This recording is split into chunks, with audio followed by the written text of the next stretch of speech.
Hello again. Selena and Abby are here with me to do one more migration story. Actually, there's more than one more, but this is the last one for right now.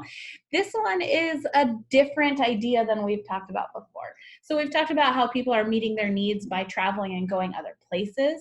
So this story is an interesting one. This one is based on more on force as opposed to like moving through the natural progression of exploring land and it's good land and you want to stay and you clear the forest or whatever's happening.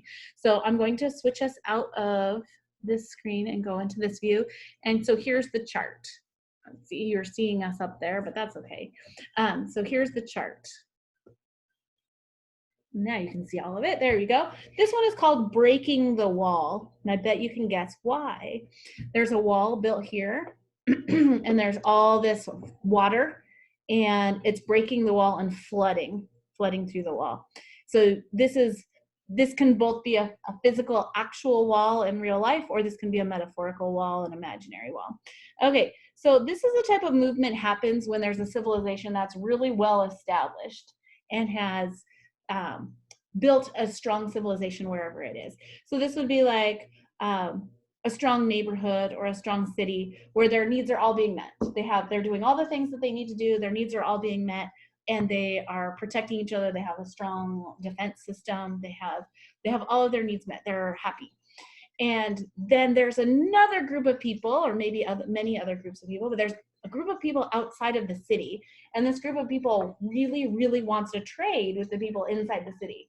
They're thinking that the goods they have in there are really, really something special and they want them. And so they're really trying to get into to trade with them, or they need the protection of the people within the city because they're not strong. They don't have a strong army. They don't have a strong defense system themselves. And so this is symbolizing this strong civilization is right down here inside the wall.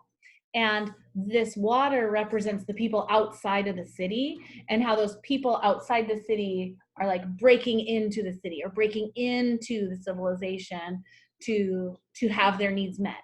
And usually like the people inside the city, the people inside the wall are weaker, right? Because they don't have to go out and fight for things. They don't have to go out and hunt.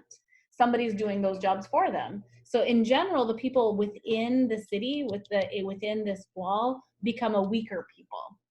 They're maybe more wealthy or maybe more educated, but in general, physically, they become more weak. And these people out here are having to fight for survival. They're having to hunt for their food. They're having to gather what they need. These people out here become very physically strong, and maybe they're not as academic. They don't have schools of like, I'm thinking historical times, not modern times. That just seems like a strange example to be like, they don't have access to schools. We all have access to schools. But maybe these ones out here are the people who don't have access to higher education, college educations.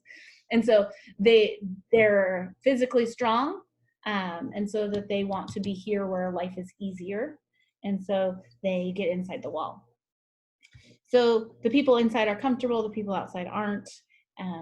And this kind of action is representing like an invasion.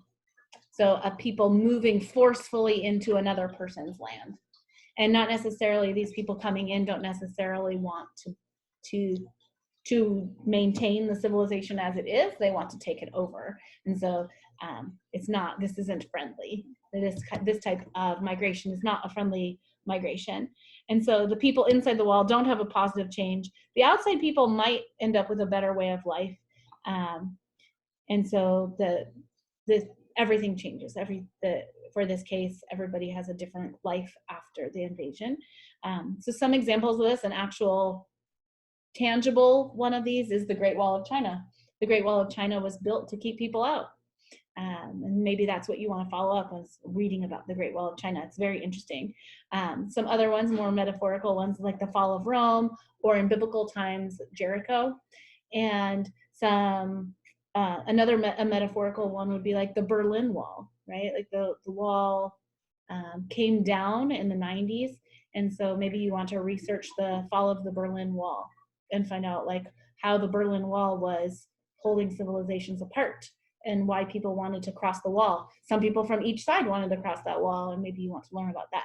And then another one is like the Iron Curtain, the Soviet Union. So there's lots of times where this type of situation occurred throughout our history, and it's so fascinating. I find when I was your age, when I was in school all the way through college, the first time through college, when I was going in the sciences, when I was in the geology department, I thought history was really boring.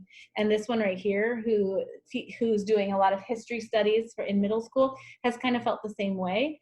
But as an adult, I've learned that history is very fascinating, that these events can be really fascinating to research and to learn about. And so I'm encouraging you to find out about people who've had to invade to have their needs met, or the people who have been invaded because maybe they've kept people out and kept people down, not being able to meet their needs.